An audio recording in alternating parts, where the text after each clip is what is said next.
안녕하세요. 남한산성에 있습니다. 남한산성. 오늘은 뭐 갑자기 이렇게 온 것 같은데 광주에 올 일이 있어가지고 왔다가 남한산성에 들리게 됐습니다. 여기 매점이 있네요. 매점. 근데 남한산성 하면은 뭐 영화 남한산성도 있고 인조 때 그 병자호란인가요? 그때 여기서 배치를 하고 있다가 항복해가지고 머리 찢는 그 장면이 기억이 나네요. 그게 맞나? 번데기 냄새. 근데 이 이제 남한산성이 도성하고 가까워가지고 왕의 피난지가 이 남한산성이었죠. 로터리 그 옆에 남한산성 행궁이 있죠. 거기가 이제 임시 수도 역할을 했었던 그런 곳이기도 합니다. 자, 이렇게 남한산성이 굉장히 여러 지역에 넓게 조성이 돼 있어요. 남한산성이 2014년도인가 그때 세계유산으로 지정이 됐죠. 광주시하고 하남시 그리고 성남시, 서울 이렇게 다 연결이 돼 있어요. 중심에 있다고 봐야 되겠죠. 남한산성 로터리에는 또 먹거리도 많이 있고 드라이브 코스로 괜찮죠. 이 문을 통과를 하면은 이쪽에도 코스가 있어요. 코스가 있는데 예전에 한번 가봤기 때문에 여기로 가지 않고 장수의 길로 해가지고 수어장대 거쳐가지고 가보도록 하겠습니다. 이번에 뭔가 좀 욕심을 부려가지고 또 일을 또 해보려고 하다가 제가 얘기하는 강제력이라는 게 있는데 그 사람이 자기 뜻대로 되지 않지만 또 뜻대로 되지 않는다고 해가지고 그것이 반드시 옳지 않은 방향이 아닌 건 아닌 거거든요. 오히려 내가 원하는 방향이 그게 잘못되어 있을 수도 있기 때문에 뭐가 이제 반드시 좋다고 얘기할 수가 없어요. 내가 원하지 않는 방향대로 되는 것이 좋은 거일 수도 있고 뭐 그렇지 않을 수도 있고 뭐 그렇기 때문에 내가 원하는 게 되지 않는다고 해가지고 실망할 필요가 없는 거죠. 오히려 그것이 기회라서 이제 비로소 내가 해야 될 것을 해야 된다 그렇게 생각할 수도 있어야 되는 거예요. 살다 보면 다 이제 그런 거죠. 그래서 요번에 몇 차례 똑같은 거를 시도를 했지만 그것이 어떤 운명적인 건지 어떤 사람에 의해 가지고 그것이 내가 원하는 대로 내가 이것이 내가 선택해야 될 것인지를 선택을 했지만 그 선택이 그렇게 되지 않는 거, 그 원하는 대로 되지 않는 거. 근데 그 내가 원했던 것이 진짜 내가 원했던 게 아니었을 수도 있고 내심. 그러니까 원하지 않았다라는 것은 뭔가 이제 나태해져 가지고 다른 걸로 이제 해소를 하려고 했었던 그런 거라고 볼 수도 있죠. 그래서 내가 어려운 거를 해야만 한다라는 그 생각 때문에 그거를 안 하려고 너무 귀찮아 가지고 어찌 보면 그랬는데 그냥 해야만 하는 그런 상황에 놓여 있기도 한 것 같아요. 고민이기도 하고 그러니까 이런 딜레마가 있었죠. 내가 일을 지속할 수가 있는데 그 일을 지속을 하면 내 시간이 없어져. 내가 궁극적으로 추구하는 바 자유로운 그 삶과 거리가 생기는 거죠. 그런 걸 원하지 않았는데 그러니까 이제 직장을 다닌다는 것은 거기에 소속이 돼가지고 내 일이 아닌 남의 일을 하는 거이거든요. 내 일이 없으면은 남의 일을 하는 때 불만이 없을 수도 있어. 내 일이 있을 때 내가 무엇을 해야 하는지 알고 있을 때 마저 남의 일을 해야 된다면 거기서 오는 괴리 그런 것들을 많이 느낄 수도 있어요. 그렇기 때문에 쉽지가 않지. 남의 일에 소속이 되는 것이 쉽지가 않을 거예요. 그것을 잘 그래서 결정을 해야 되는데 아이젠을 끼고 가서 근데 저거는 추적을 놓치는데 요거는 추적을 잘 안 놓친다. 미끄러워서.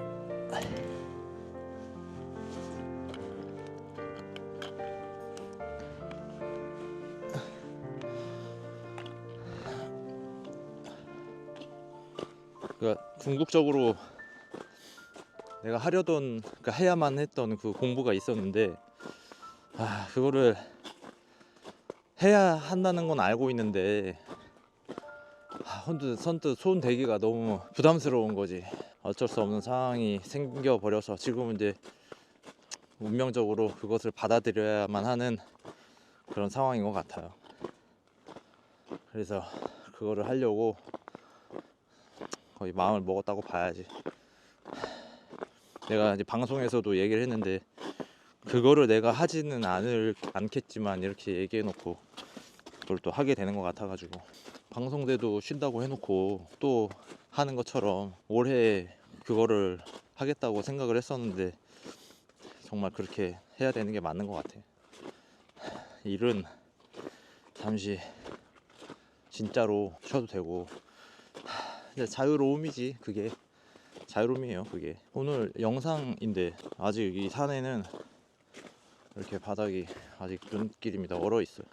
맞아, 이 얘기를 하려고 생각을 했었어요. 여기도 제가 근무했었던 공군 부대가 있었고, 여기서도 근무를 했었고, 또 여기 이 검단산에 있기 전에 또 서울에 또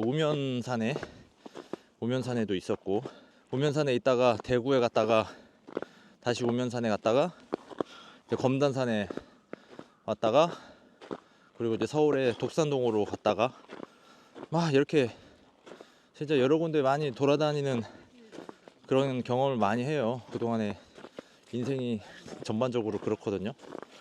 어렸을 때 이제 부모랑 같이 살면서도 이사를 많이 했었고, 또 나 혼자 사는데도 이사를 많이 하고, 이사를 막 총 계산해보면 한 25번 이상은 한 것 같아요. 직장 같은 것도 마찬가지. 내가 원해서 라기보다는 그냥 그 순간순간의 그 선택이 다 그랬던 거고, 내가 원하든 원하지 않든 그런 일들이 많이 생겼고, 어찌 보면은 사실 그런 것들이 한 곳에 머무르지 않고 계속 이렇게 변화하면서 그 와중에 내가 발전할 수 있었고 그런 거죠. 그러니까 예를 들어서 내가 여기서만 계속 근무를 했다면 내가 서울에 가가지고 대학원도 다닐 수가 없었을 것이고, 그런 거를 생각하면은 이 변화하는 것이 세월이 변화하듯 나의 삶도 변화하는 거라 어떻게 보면 되게 자연스러운 현상이긴 한데, 내 개인적인 생각으로 돌이켜보면 그런 과정들이 결코 쉽지는 않았다, 그거를 느낄 수가 있죠. 그러니까 한 곳에 오래 정착해서 사는 사람도 있는가 하면 뭐 이렇게 나처럼 여러 군데 막 돌아다니면서 사는 사람도 있고, 근데 그게 쉽지는 않고 또 어려운 과정이고, 어쩌면 되게 번거롭고 귀찮고 인정이 따르기도 어려운 부분이고, 그게 맞는 건지 틀린 건지 모르겠지만 지나고 나면 알겠죠. 이제 좀 더 나중에 가가지고, 지금은 이렇다하게 뭔가를 얘기할 수 없지만 좀 나아가서 얘기할 수 있을 때, 그때 가서 이러한 삶이 나한텐 적어도 옳았다 이렇게 말할 수 있을 때까지 어쨌든 해야 되는 거, 그런 겁니다. 어찌 보면은 좀 외로운 과정이긴 해요. 내가 스스로 선택했다기보다는 그냥 그런 운명으로 타고났는데 야속할까? 그런 좀 느낌도 좀 있고. 여기는 지금 남한산성입니다. 남한산성 둘레길을 걸어가고 있어요. 아, 이쪽으로 돌아오는구나. 여기 아까 여기서 내려가지고, 여기가 주차장인데 여기서 내려가지고 저쪽으로 가가지고 저쪽에서 뺑 돌러가지고 이렇게 뺑 돌라서 왔네. 직선이 아니라 맞은편으로 왔네. 그런 코스였구나 이게. 봐봐, 여기 이제 병자호란이 있어요. 병자호란, 조선과 청나라가 군사력으로 부딪힌 동아시아의 대사건입니다. 이 전쟁을 계기로 동아시아의 질서는 급격하게 청나라 중심으로 재편되면서 우리 민족 역시 변화의 소용돌이에 휘말리게 됩니다. 이 병자호란의 중심에는 바로 남한산성이 자리하고 있습니다. 산성에서의 선전에도 불구하고 각지의 근왕병과 주원병이 청군의 남한산성 포위를 풀지 못한 채 모두 격퇴되고 말았고, 설상가상으로 2달분의 비축물자가 바닥나자 결국 인조는 항복을 결심하기에 이릅니다. 패배의 결과로 인조는 송파에 위치한 삼전도로 걸어내려가 삼배구 고투례를 행하고 굴욕적인 광화조약을 맺습니다. 이로 인해 조선은 자존심에 큰 상처를 입고 이후 수많은 변화를 맞게 됩니다. 패배를 씻기 위해 국벌론이 대두되기도 하고, 명분만을 중시하면 사상 체계의 변화가 일어나 수많은 실학자들이 등장하기도 했습니다. 민중 계층에서도 패배한 전쟁의 결과를 극복하기 위한 수많은 민담과 설화들이 창작되었습니다. 병자호란은 시대의 변화를 알리는 기폭제였으며 동시에 우리 민족의 삶을 송두리째 바꿔놓은 역사의 분기점이 된 사건이었습니다. 삼배구 고두례 성남시예요. 오른쪽에는 서울시의 강남쪽 송파, 여기 너머는 롯데월드 타워가 있는데 안 보이고 앞에 활주로가 보이는데 서울비행장입니다. 성남 서울비행장. 저기 항공기가 지금 보이죠? 수어장대와 수어청, 한양 남쪽의 상비군 수어청. 수어장대는 남한산성의 서문과 남문 사이에 가장 높은 지대에 위치한 지휘소 겸 적정 감시 시설입니다. 특히 남한산성 방위의 총사령관이라고 할 수 있는 수호사는 조선시대 군사제도인 오군영 제도 중 하나인 수어청의 수장이기도 합니다. 조선은 임진왜란을 겪으며 상비군의 필요성을 절감하였는데요. 그래서 전쟁 중에 설립된 기관이 훈련도감입니다. 훈련도감은 전쟁에 꼭 필요한 상비군을 훈련하고 유지하는 기관이었습니다. 이 훈련도감과 함께 4개의 지방 상비군이 설치되는데 그중 남한산성에 설치된 군영이 바로 수어청입니다. 조선은 훈련도감 설치 이후 수도 한양을 방위할 방법을 모색하기 시작했는데 먼저 화기를 사용하는 총포군을 양성할 수 있는 어영청을 설치합니다. 다음으로 한양의 북쪽을 방어할 총융청을 설치합니다. 총융청의 본부는 북한산성이었고 한양의 적군이 진입하기 전 북한산성에서 격퇴하라는 의미를 가지고 있습니다. 그 다음 설치된 것이 바로 남한산성의 수어청입니다. 마지막으로 설치된 왕의 직할부대 개념의 금이영까지 오군영 체제는 조선 후기까지 이어진 핵심 군사제도였습니다.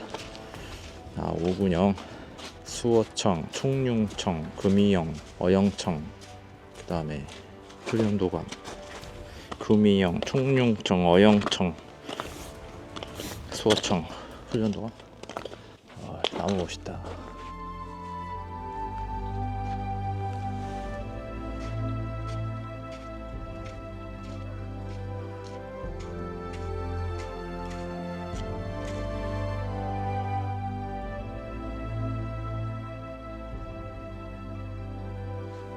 장대란 지휘와 관측을 위해 군사적 목적으로 지은 누각 건물로 남한산성에는 5개의 장대가 있었다. 수어장대는 남한산성의 서쪽에 있어 본래 서장대라고 불렀다. 병자호란 당시에는 단층 누각이었고 수어청 우영장이 서장대에 머물며 군사를 지휘하였다.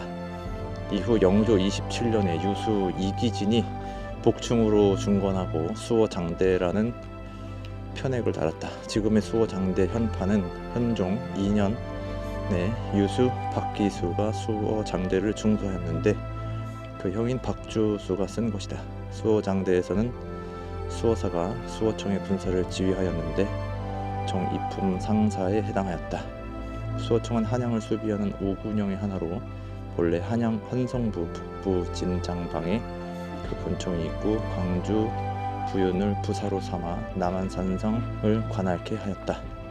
그러나 운영의 효율성을 도모하고자 정조 19년에 본청을 완전히 남한산성으로 옮기고 광주 유수가 수호사를 겸하게 하였다.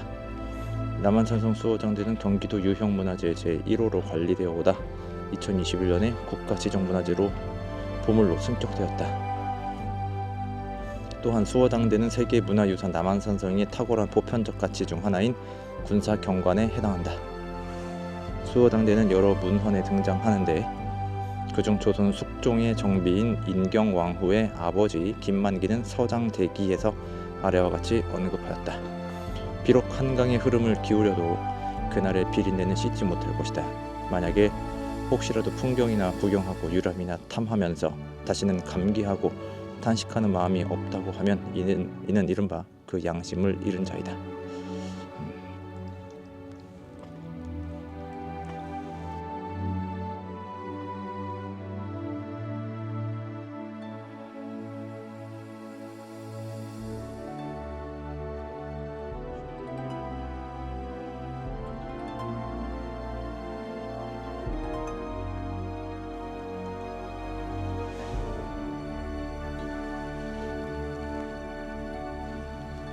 계속 아까 그 생각을 계속 해야 되는데 뭔가 그 전문적인 게 필요해. 내 수준, 지금의 내가 한 그 수준만으로는 특별히 더 나아갈 수가 없어. 공부를 많이 해도 명분이 더 생기려면 그것 이상으로 해야 되는데 진짜 어려운 거를 도전해가지고 그것을 해냈을 때만이 인정이 따르는 건데, 어찌 보면 누군가들은 벌이도 없는데 그것만을 위해서 마냥 그렇게 하면서 일 안 하고도 그렇게 공부만 하면서 살면서도 아무렇지 않게 살고 있는데, 나는 거기에 익숙하지가 않은 거지. 항상 일하고 공부하고 병행을 했기 때문에 그거를 당연히 할 수 있을 거라고 생각을 해서 병행해서 하려고 하는 건데, 그렇게 할 만한 일이 아니라는 거지. 지금 보면 진짜 이 건물을 그리는 건 진짜 어렵다.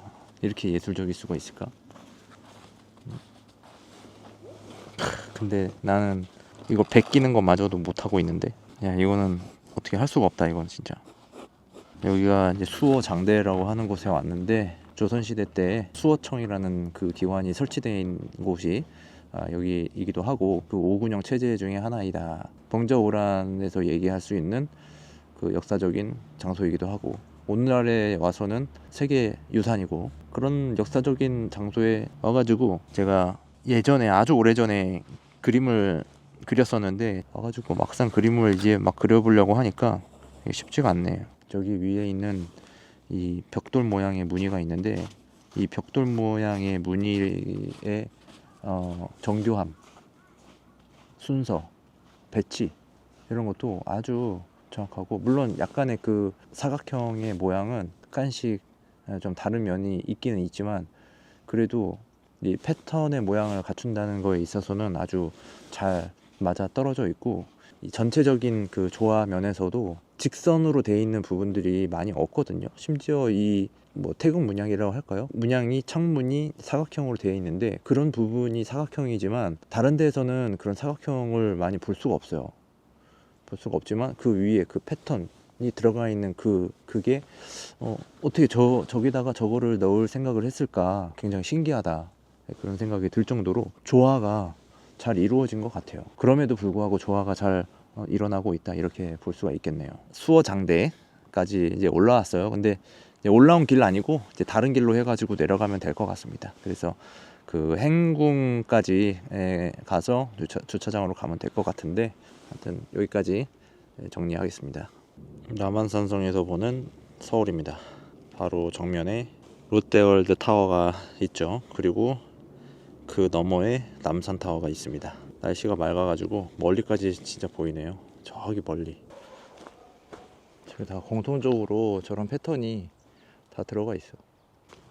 어떻게 저렇게 정교하게 디테일하게 이런 것들을 만들었을까. 자, 오늘 제가 여기는 남한산성 로터리고요, 남문으로 해가지고 남한산성 행궁까지 돌아오는 코스로 해가지고 수어장대도 갔다가 오고, 나름대로 역사적인 곳에서 이야기를 하고 갑니다. 역사를 좀 체험하는 거죠. 그때 그런 거를 한번 느껴보는 거예요. 인조 때도 그 병자호란이 일어나가지고 그런 사건들이 있었잖아요. 그래서 그런 것도 한번 생각을 해보게 되는 그런 이제 기회였고, 여기에 제가 근무했었던 부대도 있었지만 국방이 중요하고, 나라를 잃으면 그 국민들이 또 고통스럽고 하기 때문에 지금도 이제 국방이 좀 위태로운 그런 상황일 수도 있잖아요. 좀 걱정거리가 될 수도 있는 그런 상황이라서 다시 한번 이 국가 안보에 대해서 생각해 볼 수 있는 그런 시간이 된 것 같습니다. 오늘은 여기까지 하고, 또 다음에 다른 데 가서 또